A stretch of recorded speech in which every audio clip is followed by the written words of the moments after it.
Maşının sol tərəfində heç bir zədə yoxdur. Maşının ön hissəsində bir dənə bufildə də gördüyünüz kimi yüngül zədə. Sağ tərəfində də maşının göstərəcəm. 2023-də 2.3 motordur. 100 min yol gedib $7500 start qiyməti. 44-cü maşında. Maşının zədəsi arxa qapıdır, arxa krılıdır. Yəni bunlar da düzələcək.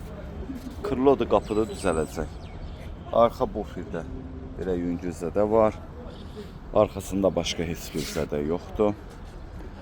Sol tərəfində də gördüyünüz kimi belə bir salonu var. Koj salondur, dam ayrabaklar atıb, Bir də stenkanın ayrabak atıb. Rol qızdırıcıdır, steni qızdırıcıdır. Var, start stopdur. Bu da bunun VIN nömrəsidir. Kör nöqtəsi də var.